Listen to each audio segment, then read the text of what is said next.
ISU football's head coach says he's trying to enjoy this team's playoff run a bit more than he did last time around. That's one of the things you need to know to start your day for Wednesday, December 17th. I'm Ryan Denham, and this is WGLT's The Leadoff. Now let's lead off with Illinois State football's postseason run and how it evokes memories of the Redbirds' 2014 season, which ended in the national title game. More from WGLT's Eric Stock. Coach Brock Spack says there were lessons his team can learn from past success. He's grateful this year's team wants to know all about it. I've had some teams after that really got they really got mad at me. You bring this up way too much. And we're getting sick of hearing it. Well, I said, okay. So then I knew I didn't have a great team. This year's team has been pretty great, advancing to the football championship subdivision semifinals. The Redbirds visit Villanova in Philadelphia Saturday night. Spack is not ready to compare the 2014 and 2025 teams just yet. We'll see if they win this game, and then we can start comparing. One difference between that ISU team a decade ago and this year's club, Spack says he's taking time to enjoy the success more. You get older, you get a little smarter, Coach Tiller said, man, you're wound tight, and he used to tell me all the time. Spack was referring to an old mentor, the late Purdue coach Joe Tiller, who he says taught him to take time to smell the roses. And ISU linebacker Dexter Niekamp is embracing the moment. The redshirt freshman from Normal Community doesn't want this to be a once-in-a-lifetime trip for him. It's been a really special year. Hopefully we can keep it going and make it even more special and make some history here. But it does give me a lot of hope for people to see and the community to see, like, this place can be really special and football can be really important here. ISU has traveled south, northwest, and now east for its 4 postseason games, racking up 8,600 miles in the air. For The Leadoff, I'm Eric Stock. Here's some other stories we're following in the WGLT newsroom. Governor Pritzker has enacted a $1.5 billion mass transit bailout. Sales taxes in Cook and the Collar counties will go up by 0.25%. Republicans say the measure will hurt the suburbs and downstate. Connect Transit's managing director, David Brown, has officially resigned after taking a leave of absence a month ago. The transit system says Brown resigned to, quote, pursue other professional opportunities.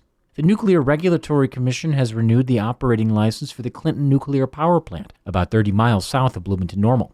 That gives the plant another 20 years of life. You can find more on these stories at WGLT.org. Country Financial is one of Bloomington Normal's largest and longest operating businesses. What you may not know is that Country did not start in Bloomington. As Country has been celebrating its first century in business, we look back at its origin story and look ahead in this interview with Executive Vice President Rob McDade, who spoke with WGLT's Eric Stock. Country's origins were with Illinois farmers. We were founded by the Illinois Farm Bureau at a time when farmers felt that they were not being best served by insurance companies from the big cities. And so it started with fire insurance, and then it moved to home and to auto insurance, life insurance, and eventually financial services, all meeting the needs of farmers. And as that expanded, it included broader groups in town, as well, and small businesses. And now Country has clients in 19 states? That's correct. That's correct. So how does Country stay committed to its home base here in Bloomington Normal? It's an interesting story. We actually started, our headquarters were in Chicago. And we were operated there from 1925 until the early 1960s, and we moved down in the early 1960s to Bloomington. There was actually a competition of sorts to figure out the right town to move to. They considered, I think, 26 different cities and picked Bloomington because it was centrally located. It was a great place for our employees and families, and it had a great pool of talent for our workforce. And we've loved it. We've really thrived here, and we're very committed. What's been the biggest change in the industry over the last 100 years, or at least in the modern era? I think I've been with the company 30 years, and I think that you see a lot of the same solid practices as far as underwriting and maintaining our financial strength and taking care of our clients on a day-to-day basis. But I would say that data, the availability of data and technology has certainly sped things up for us, and now that also gives us the ability to serve our clients digitally as well. So at least in my tenure, those have been the big changes. And we'll look forward to diving into that more in a little bit. How has Country changed over the years as it has expanded its clientele beyond just the farming community in how it got started? Yeah, so we're happy to serve farmers still, obviously, and individuals and their families, and then small businesses. That's kind of our three big segments. We've really grown from that first policy in 1925, 100 years ago. Now we serve about 1.5 million clients. We have about $4.5 billion of revenue and about $6 billion of surplus. So we've really grown, across the country.